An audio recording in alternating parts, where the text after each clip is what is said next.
Amerika matanya harus tetap ke Tiongkok.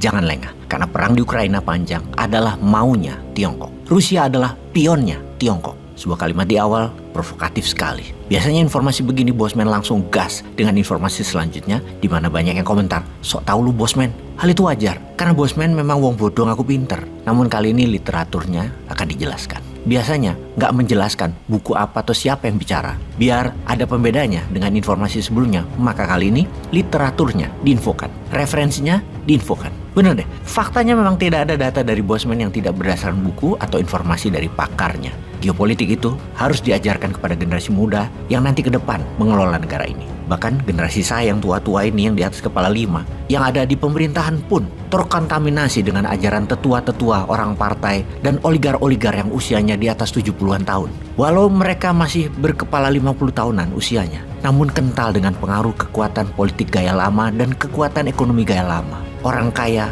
membeli kekuasaan politik, orang kaya memodali politik. Nanti di tahun 2030 ke atas, percepatan kedewasaan pengelola bangsa tumbuh cepat. Maka di tahun 2019 dan 2029 adalah sekarang masa mengisi ilmu seharusnya ya. Kegelisahan saat ini bukan hanya masalah politik identitas yang didengungkan, yang dilakukan oleh pihak kanan, kata pihak kiri. Sementara oleh pihak kanan agamis menuduh bahwa pihak kirilah penyebab politik identitas terjadi. Pihak kiri adalah istilah mereka yang ideologi sosialis. Pihak kanan adalah mereka yang punya istilah pada ideologi kaum agamis. Dalam hal ini ya, dalam kali ini. Pihak kiri adalah incumbent. Saat ini yang partai pendukungnya adalah kiri, aliran sosialis. Di mana pihak kanan agamis menyerang kaum sosialis yang juga sebenarnya kaum minoritas, entah keturunan Tiongkok atau minoritas agama non-muslim. Di sisi sosialis kiri merasa kanan itu jualan agama dan berteriak penyebab awal perpecahan bangsa ini adalah kaum kanan, kaum agamis. Peristiwa ini diawali di tahun 2016-an dengan Ahok yang keturunan Tionghoa versus Anies yang keturunan Arab berperang di Jakarta.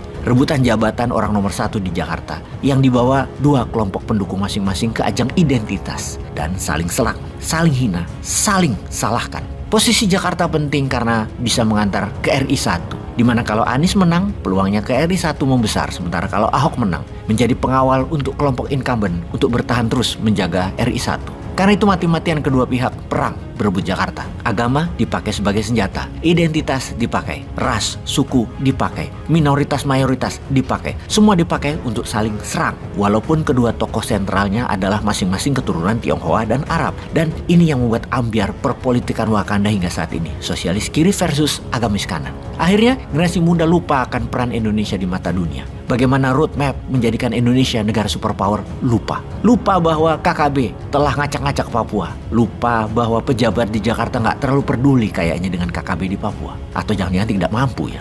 Jadi kita harus terus mengingatkan generasi muda bahwa kalau Indonesia masih meributkan politik untuk kepentingan kelompok, Indonesia akan dilibas oleh kekuatan asing.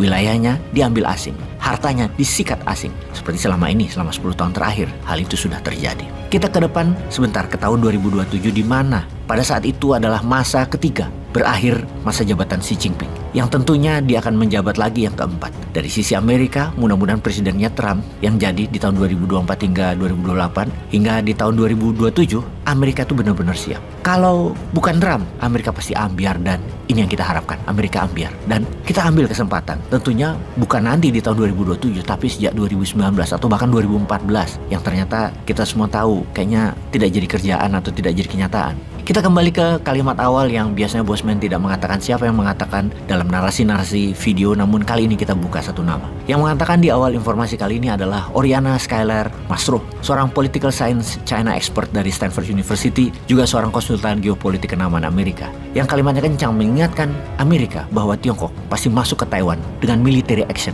Oriana mengatakan bahwa yang mengendalikan Rusia adalah Tiongkok. Rusia itu jadi pion Tiongkok untuk memiskinkan Amerika melalui Ukraina atau proxy war, membuat sekutu barat, Amerika dan Eropa inflasi di atas 50% adalah Tiongkok. Taiwan pasti diserang dengan kekuatan militer oleh Tiongkok sebelum tahun 2027, paling lama tahun 2027.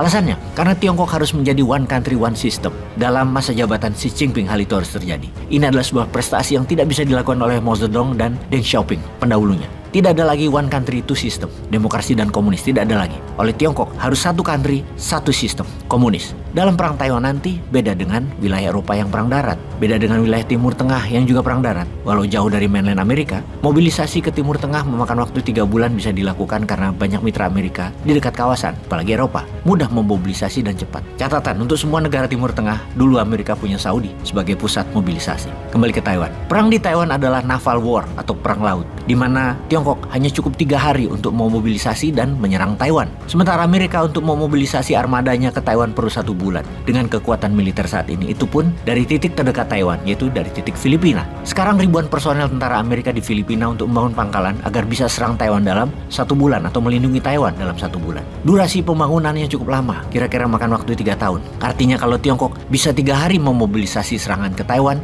Amerika harus 3 hari juga untuk bisa memobilisasi pertahanan ke Taiwan. Untuk itu, Oriana menyarankan segera tingkatkan anggaran dan buat grand design-nya. Semua itu setelah ketok palu masih memerlukan waktu lama yang diperkirakan makan waktu 5-6 tahun dari mulai pekerjaan. Alias kalau dikerjakan tahun 2023 saat ini, maka siapnya adalah tahun 2028 bahkan 2029. Baru siap. Bagi Tiongkok, jangan sampai Amerika punya kekuatan mobilisasi 3 hari ke Taiwan. Tiongkok harus masuk serbu Taiwan di tengah Amerika membangun, di tengah ketidaksiapan Amerika yang terus dimiskinkan di Ukraina dengan batas waktu Tiongkok masuk ke Taiwan tidak lebih tahun 2027. Di atas tahun 2027, Amerika siap. Sahabat, dengan informasi kali ini, Indonesia sudah siap ambil peluang? Atau wondering, bingung, malah bertanya, aya naon ieu? Peace.